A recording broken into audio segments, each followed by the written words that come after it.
So about a month ago, I made a video titled All MCU Movies Reviewed Part 1, and I gotta say, that was a bad idea. I never really understood how much effort it actually took to watch every single MCU movie over again. Considering that I knew most of them and I've watched every single one, I just really wanted to give each movie and show a fair score. But right after reviewing Phase 4, I started realizing something. Phase 4 is the weakest Marvel phase ever. I mean, Phase 3 was one of the best. Phase 2 and 1 were pretty good, and then Phase 4 completely flopped. Now, of course, you could say COVID had a big impact on Marvel Phase 4, which it did. However, Marvel released 2 times the amount of content they did in Phase 3 and 2 combined. And yet, there was only a handful of movies and even shows worth watching. Now, a normal person would say, well, let's just wait till Phase 5. Yeah, let's wait for another terrible phase. And I'm not joking, Phase 5 is really bad right now. And we start off Phase 5 with Quantumania, and it is one of the worst movies in the MCU. Captain Marvel takes the cake for that one, but Ant-Man and Quantumania was pretty bad. To be the first movie in Phase 5, that's pretty bad. Considering that everyone that was looking for a redemption phase starts off with one of the weakest movies in the MCU. And I'm not an internet shill. I understand that people may have liked Quantumania. If you do, you're insane. Besides that, I don't really even know what to say. Quantumania, it's really bad. Now, of course, Guardians 3 was a breath of fresh air, is what I wish I could say. This is not the best movie either. As I said in my last review, Guardians 1 is one of the best movies in the MCU. Guardians 2 is a step down from Guardians 1. And then Guardians 3 is an even bigger step down from Guardians 1 and 2. So now you're left with this, which is like, yeah, it's like a 6.5. It's not that good.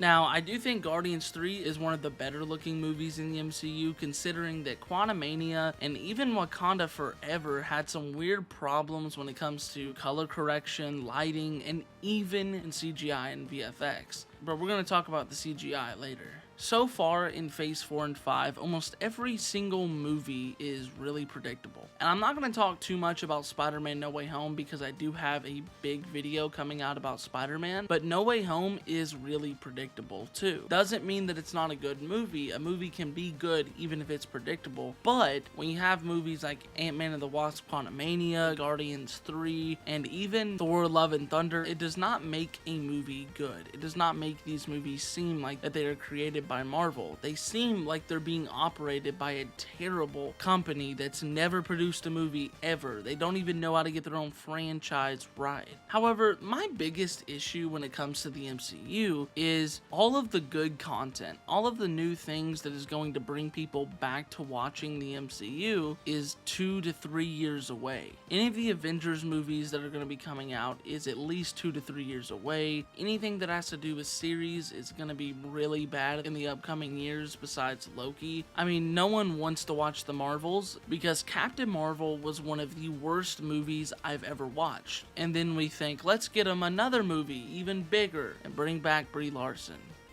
Yay. Sometimes I actually think I'm going crazy when I'm reading about what the MCU is doing at this point. Sometimes I just want to go and play on my Nintendo Switch and just get away from the MCU. I'm just so over it at this point. I mean, you have series like Ironheart.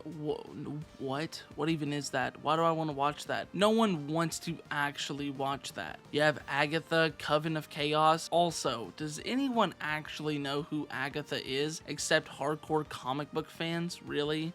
And then, of course, in 2024, we're actually getting good things coming to the MCU, like Daredevil, Born Again, Deadpool 3, Captain America, Brave New World, and then after that, it kind of just stops. It just seems like Marvel is kind of putting the MCU on a back burner for right now, especially anything that comes to the main storyline. I feel like people don't really care that much at this point. Now, of course, until Avengers comes out. Now, when Avengers Secret War comes out, I'm going to watch that, okay? I don't care how bad the Avengers movies are going to be, I'm going to watch them, and they're probably going to be bad, but they look kind of cool. I just don't understand why they're adding new characters and all these new shows that are not interesting at all.